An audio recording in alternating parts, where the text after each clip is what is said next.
Hello, Tim from Fair Play now on the 3rd of May 2023.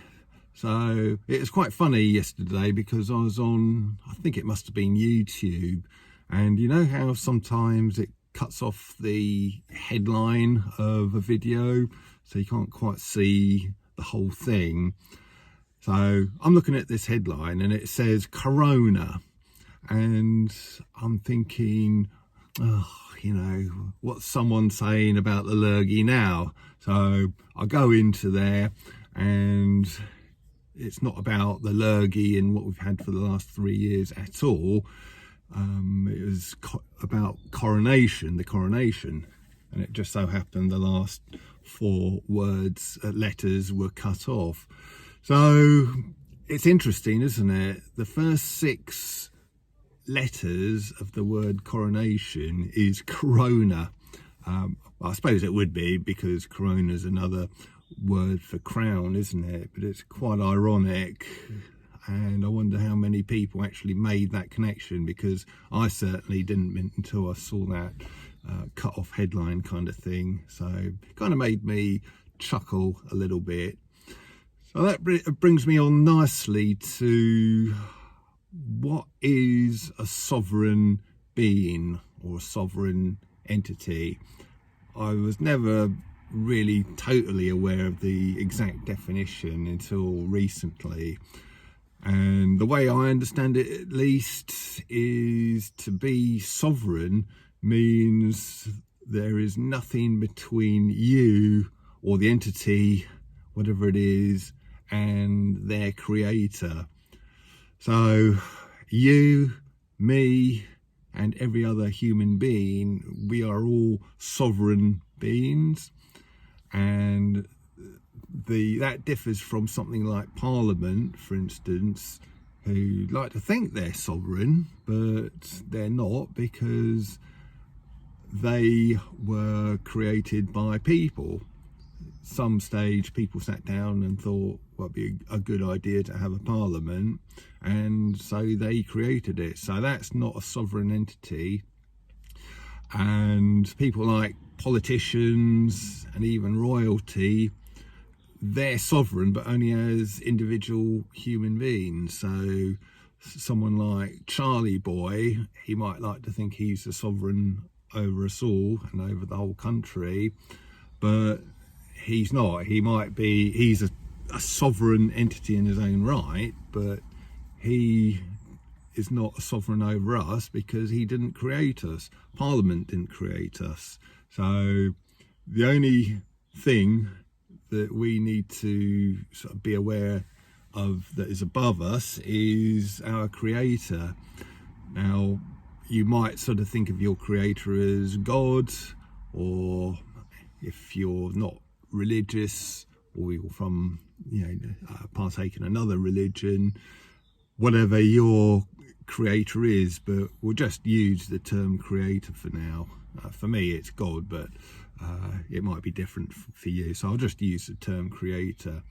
So your creator is here, then you are directly under the creator because your creator created you. And after that, Parliament and politicians, they're way down there. Acts of Parliament, they are all sort of way down there below you, and that is why we have so much power. We have much more power than anyone realizes, really. Certainly way more than I thought we had until relatively recently. And this is what the powers that shouldn't be are terrified of. If they start seeing people waking up and realizing that, hang on a minute, we are sovereign beings, we don't owe any kind of allegiance to any sort of royalty or to any parliaments, any politicians or acts of Parliament that they might dream up. No, all of that is null and void unless we consent to it. The only laws we have to obey are the 4 common law principles of common law. There's only 4 of them. Cause no harm, which covers all sort of violent stuff. Cause no loss, which covers anything to do with theft and burglary and fraud and all of that sort of thing. Don't breach the peace, so don't go rioting and sort of creating mayhem here, there and everywhere, and don't breach your contracts. So if you say you're going to do something, do it, keep your promises and all of that, and that will ensure that you, people surrounding you, and everything you do is done in a harmonious way. So they're the only 4 laws, kind of natural laws, really, that you have to obey as a sovereign being, and everything else is null and void unless you consent to it. So this is what I find really fascinating. Now, I'm kind of talking about this, got this sort of thing in my mind because of really these this common law talk I attended the other day, and I put the videos, split it into 2 and put both the videos in, the other sort of part of another part of YouTube. You just look for my sort of recent videos and uploads and you'll see them. But a comment I saw under the first one, which is all about how to deal with bailiffs if they come and knocking on your door, it's quite an interesting comment, I must admit. And the person was saying, I've never in my whole life, I think they were about 75, I think they said, and in my whole life I've never had any need for this at all. And I thought that was interesting. And to be honest with you, I'm the same. I've never had any need for it.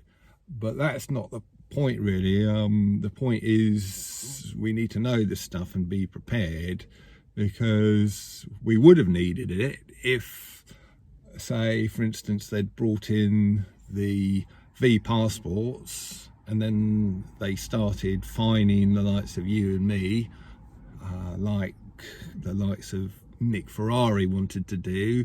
He wanted to start fining people, sort of fine them £100 a month, and then after 3 months, if people haven't complied, he wanted it to be put up to £200, and on from there. And then he was saying all of that horrible stuff, how eventually people would be paying £1,000 a month, and maybe that would cut through their ignorance, or whatever he said, the disgusting stuff he said. But had that come in, well, obviously we wouldn't have been paying such fines. I certainly wouldn't have done so. I'd have just screwed up the demand letter and thrown it in the bin and told them to get lost and where to go in no uncertain terms. And that's when we would have been dealing with bailiffs knocking on our doors. So that is why you might not have needed it up to now, and hopefully we won't ever need it. But the way things seem to be going, who knows? And if they bring in this 15-minute city nonsense, let's take that. Well, if you sort of go beyond your 15-minute limit and then they start kind of fining you, or issuing you with some kind of fine or charge that they want you to pay because you've gone over your sort of 100 trips out of your zone in any allotted year, well, again, we're not going to pay that kind of thing. And again, that is when we might find ourselves having to deal with bailiffs at our door, even though we've all been perfectly law-abiding, respectable citizens up to now.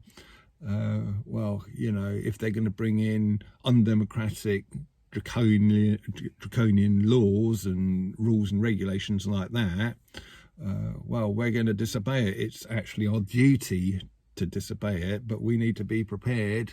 And if they start sending bailiffs around, we need to know how to deal with them. So it's all about preparation, really, for the future. Hopefully we won't ever need it. It does pay to be prepared, And there is a saying, how did it go? Hope for the best, but be prepared for the worst. And I think that's a good mantra, really.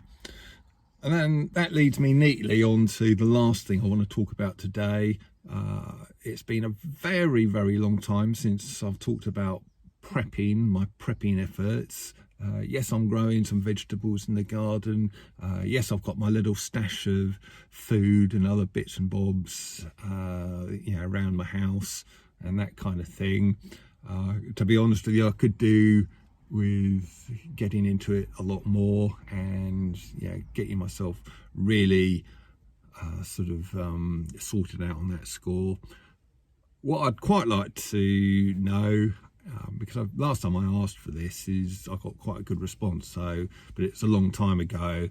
So let me know what you are doing as far as your prepping efforts are concerned.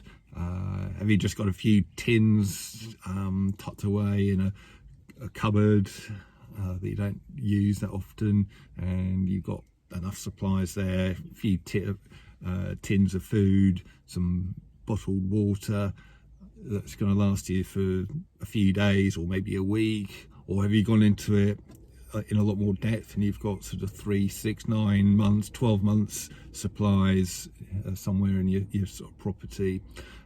Let me know what you've got, how you've prepared, and also if you've got any tips to impart, leave them in the comment section below, and I look forward to reading them, because I've kind of neglected prepping for a little while. I know a lot of viewers were interested in it, and it's something I'm considering kind of focusing on a fair bit more, because although it might seem at the moment, we're coming into summer now and it's all sunshine and lovely, and restrictions seem to have receded, I think we do need to be prepared.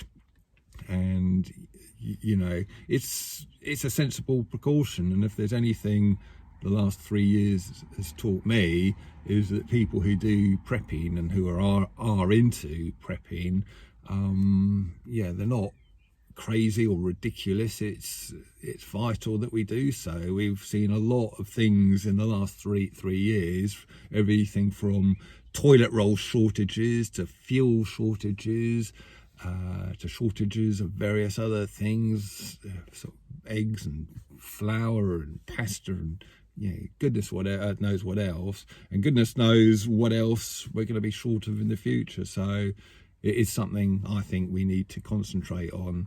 So it's going to be something I'm going to focus on a bit more going forward. And please do leave your comments about prepping or anything else I've talked about, obviously, in the comment section below. And I'll be back tomorrow.